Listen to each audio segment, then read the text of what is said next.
Bismillahirrahmanirrahim. Bismillahirrahmanirrahim. Assalamualaikum warahmatullahi wabarakatuh. Waalaikumsalam warahmatullahi wabarakatuh. Alhamdulillah wassalatu wassalamu ala Rasulillah wa ala alihi wa ashabihi wa mawalah wala haula wala quwata illa billah. Segala pujiannya milik Allah. Salawat dan salam semoga tercurah kepada Rasulullah sallallahu alaihi wasallam, kepada keluarganya, sahabatnya, tabi'in, tabi'ut tabi'in, dan kepada kita semua yang mengikuti jejak beliau dengan baik. Ikhwati fillah rahimani wa rahimakumullah. Alhamdulillah malam hari ini kita bisa melanjutkan kajian kita dari kitab yang kecil yaitu Kutaib yang berjudul I'tiqadu Ahli As-Sunnati atau I'tiqadu A'immati Ahli Hadis yang ditulis oleh Al-Imam Al-Hafidh Abi Bakar Ahmad ibni Ibrahim ibni Ismail Al-Ismaili rahimahullah. Alhamdulillah pada pertemuan yang lalu kita telah membahas poin atau i'tiqad yang ke-14. Dan malam hari ini insya Allah kita melanjutkan kepada i'tiqad ahli sunnah yang ke-15. Ihwati fillah rahimani wa rahimakumullah. I'tiqad ahli sunnah yang ke-15 adalah wa yuthbituna anna lahu wajhan. Dan yuthbituna, mereka ahli sunnah itu menetapkan anna lahu wajhan, bahwasanya Allah memiliki wajah, wa sam'an, dan pendengaran, wa basaran, dan penglihatan, wa ilman, dan pengetahuan, wa qudratan, dan kehendak, wa quwwatan, dan kekuatan, wa izzatan, dan kemahaperkasaan, wa kalaman, dan kalam, yaitu perkataan atau firman. La ala ma yaquluhu ahlu zaghi minal mu'tazilati wa ghairihi. Tidak seperti apa yang diucapkan oleh ahlu zaghi, yaitu kelompok yang menyimpang atau kelompok yang menyeleweng. Minal mu'tazilati, dari kelompok Mu'tazilah, wa ghairihim, dan yang selain dari Mu'tazilah, selain dari mereka, seperti yang lainnya, seperti Jahmiyah dan lain-lain. Walakin kama qala tabaraka wa ta'ala, akan tetapi sebagaimana yang telah difirmankan oleh Allah tabaraka wa ta'ala, wa yabqa wajhu rabbika, dan tetap wajah Rabbmu, ya, di dalam surah Ar-Rahman ayat 27. Ini penetapan tentang wajah Allah. Wa qala, dan Allah juga berfirman, anzalahu bi'ilmihi. Allah turunkan yaitu dengan ilmunya. Surah An-Nisa ayat 166. Ini menetapkan tentang ilmu Allah. Wa qala, dan Allah berfirman, wala yuhituna bi syai'in min ilmihi illa bima syaa. Al-Baqarah ayat 255. Wala yuhituna, dan mereka tidak dapat mengetahui atau tidak dapat meliputi bi syai'in, sesuatu pun, min ilmihi, dari ilmu Allah, illa bima syaa, kecuali dengan apa yang Allah kehendaki. Ini menetapkan tentang ilmu Allah dan masyiatullah, kehendak Allah. Wa qala, dan Allah berfirman, falillahil izzatu jami'a, dan milik Allah lah, hanya milik Allah saja al-izzah itu, yaitu perkasaan itu, jami'a, seluruhnya. Ini penetapan izzah bagi Allah. Wa qala, dan Allah juga berfirman, was samaa banainaha bi aidin, dan langit-langit, ya, kami bangun bi aidin, dengan tangan-tangan kami. Az-Zariyat ayat 47. Ini penetapan tangan bagi Allah. Wa qala, dan Allah berfirman, awalam yarau anna Allah alladhi khalaqahum huwa asyaddu minhum quwwah. Surah Fussilat ayat 15. Awalam yara, apakah mereka tidak melihat anallaha, bahwasanya Allah alladzi khalaqahum, yang menciptakan mereka itu, huwa asyaddu minhum quwwah. Dialah Allah yang paling kuat daripada mereka itu. Fussilat ayat 15. Ya, ini penetapan sifat kuwah, yaitu kekuatan bagi Allah. Wa qala, dan Allah berfirman, innallaha huwar razzaqu dzul quwwatil matin. Sesungguhnya Allah dialah Ar-Razzaq, Maha Pemberi rezeki, yang memiliki al-quwwah, kekuatan, al-matin, yang maha kokoh. Az-Zariyat ayat 58.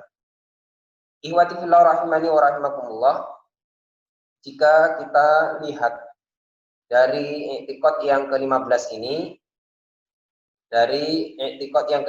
ini, beserta dalil-dalil yang dipaparkan oleh penulis, menunjukkan bahwasannya Allah Subhanahu wa taala memiliki sifat dzatiyah, ya.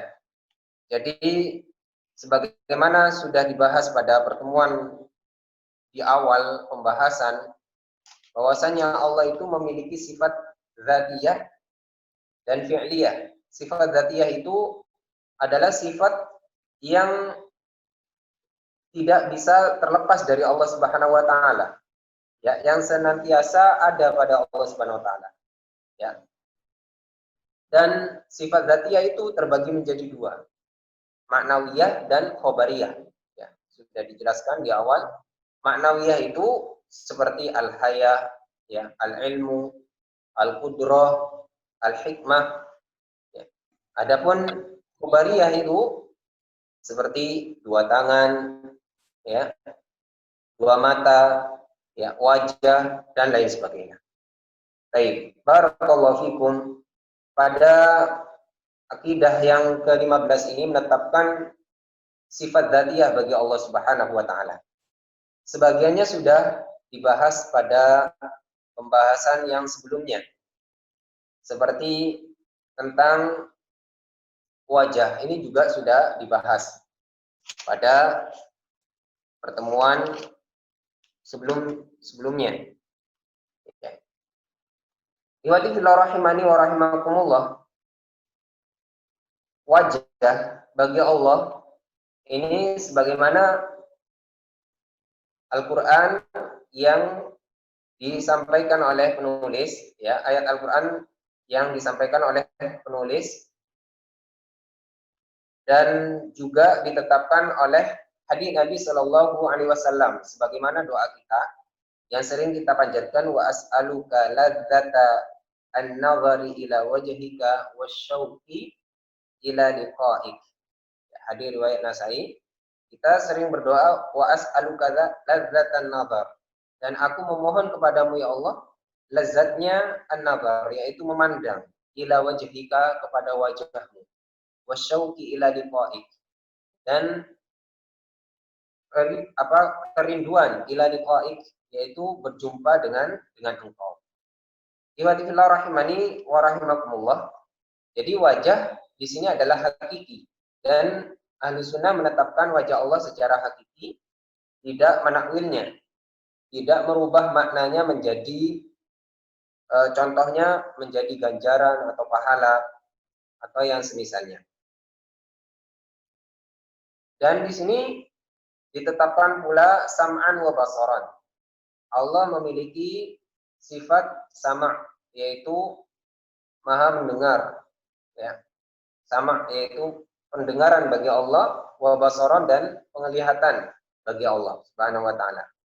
Ihwati fillah rahimani wa rahimakumullah.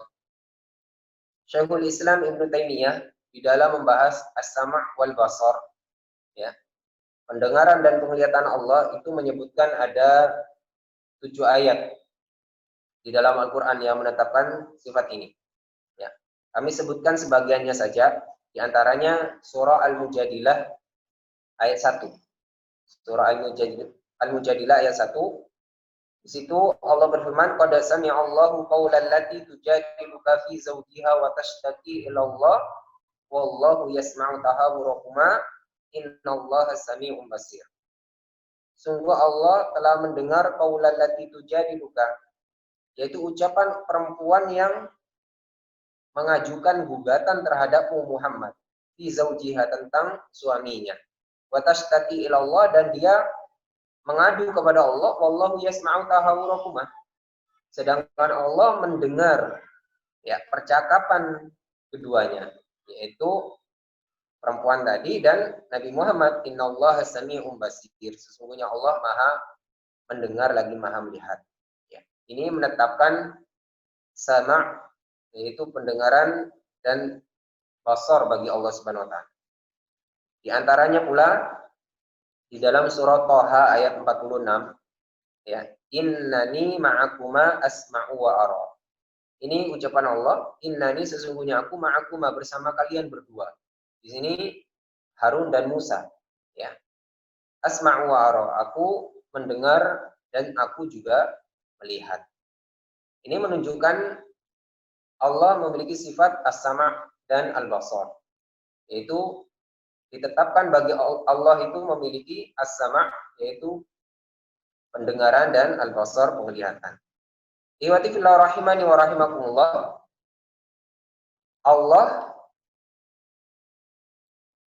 mendengar, namun berbeda dengan mendengarnya makhluk. Allah mendengar suatu yang jauh, ya.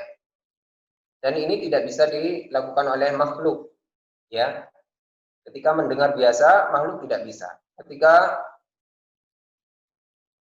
kita bandingkan dengan makhluk, maka ini tidak dapat dilakukan oleh makhluk. Ya, Allah juga bisa mendengar yang samar, bisikan-bisikan, ya. Dan pendengaran ketika dinisbatkan kepada Allah Subhanahu wa taala, maka maknanya dua, kata Syekh Shalih Al-Utsaimin. Ya, bahwasanya pendengaran ketika dinisbatkan kepada Allah Subhanahu wa taala, maka maknanya dua. Yang pertama maknanya adalah mengabulkan doa, ya. Yang kedua maknanya adalah penglihatan Allah, atau melihat terhadap sesuatu, ya. Jadi mendengar. Yang kedua menangkap suara, ya, menangkap suara. Mendengar bermakna mengabulkan doa, ya. Ini maksudnya ketika Allah mendengar, itu maksudnya adalah Allah mendengar doa kita. Dan mendengar suara itu seperti mendengar sebagaimana kita mendengar, namun Allah Maha mendengar, sampai Allah bisa mendengar sesuatu yang itu jauh, samar, berupa bisikan, bahkan di dalam hati kita. Sedangkan penglihatan Allah ketika dinisbatkan kepada Allah, maknanya juga dua. Ya. Penglihatan Allah ketika dinisbatkan kepada Allah, maknanya juga dua. Dibagi oleh Syekh Shalih Al-Utsaimin. Makna yang pertama adalah al-ilm. Ya, al-ilm. Dan makna yang kedua adalah yang dilihat, seperti biasanya dilihat. Ya. Al-ilm yaitu mengetahui. Ketika Allah melihat, berarti Allah mengetahui. Ya. Ya. Dan makna yang kedua adalah melihat. Ya. Namun ini melihatnya Allah berbeda dengan melihatnya makhluk. Ya. Allah bisa melihat satu yang samar, satu yang tersembunyi. Bahkan di dalam hati kita Allah bisa melihatnya. Iwati fillah rahimani wa rahimakumullah. Ya.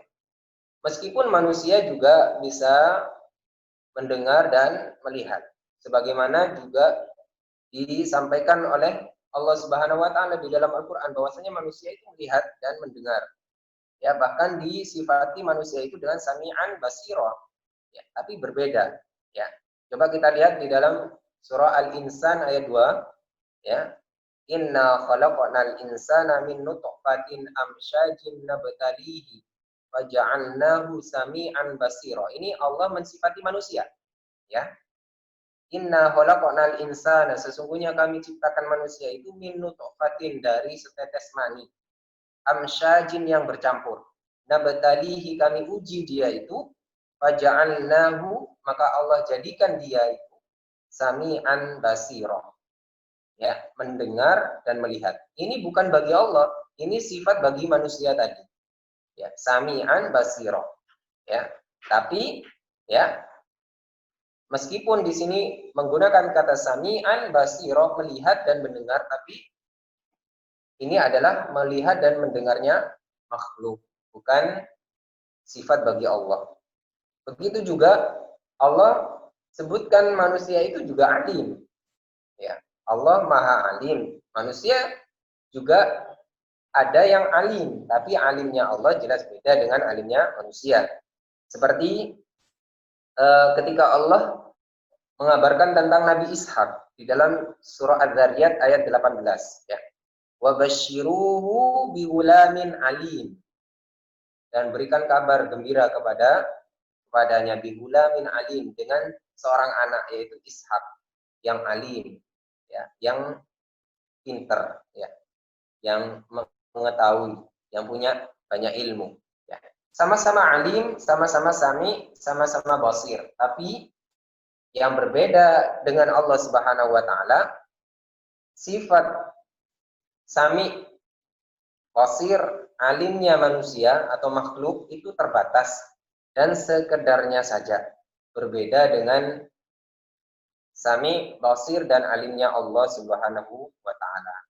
Adapun faidah dari penetapan sama dan basar bagi Allah Subhanahu wa taala, bagi kita kaum muslimin yang mengetahuinya adalah kita semakin muraqabatullah, yaitu semakin merasa diawasi oleh Allah Subhanahu wa taala.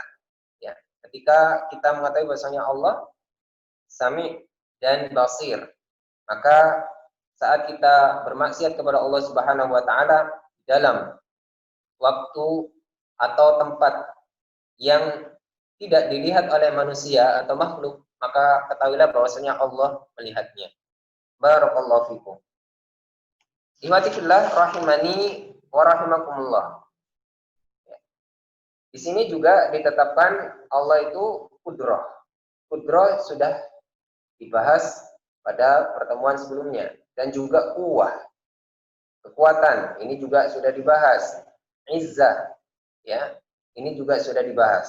Wa kalaman, dan kalam bagi Allah ini akan juga dibahas pada malam hari ini. Wa kalaman, bahwasanya Allah memiliki kalam. Kalam ini artinya adalah perkataan atau firman, ya.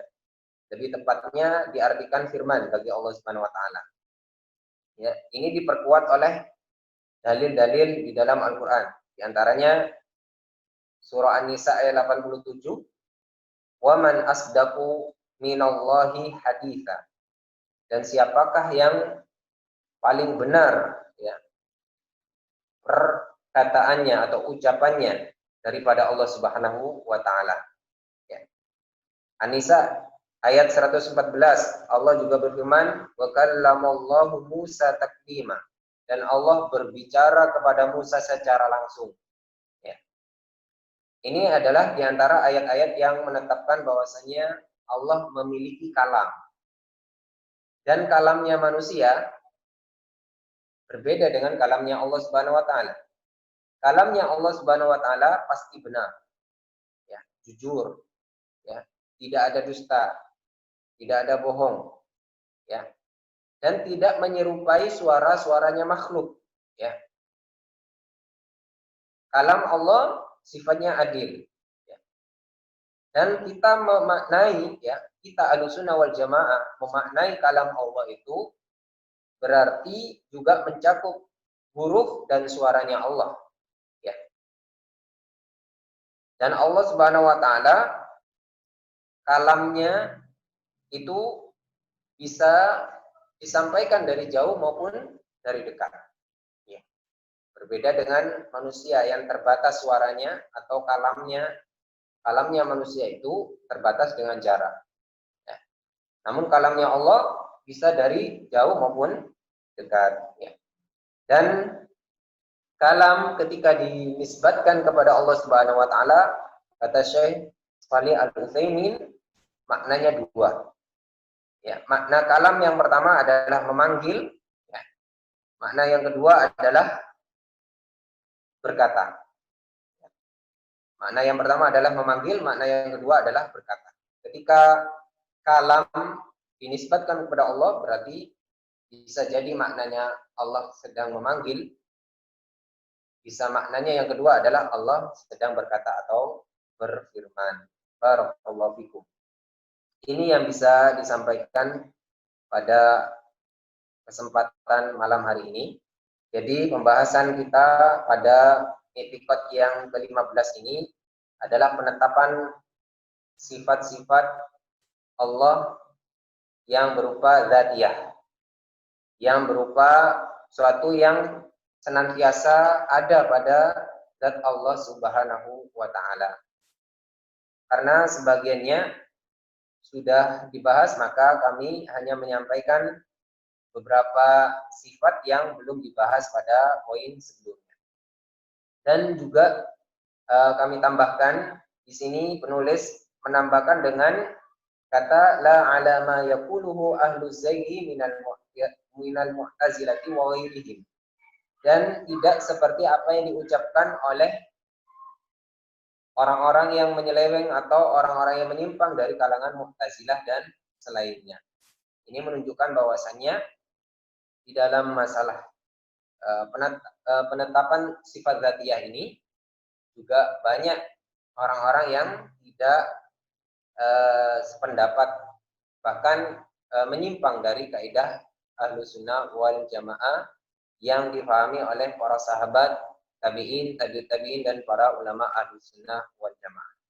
Barakallahu fikum. Mungkin itu saja yang bisa dipelajari pada malam hari ini. Mungkin selebihnya bisa dilanjutkan dengan soal jawab. Barakallahu.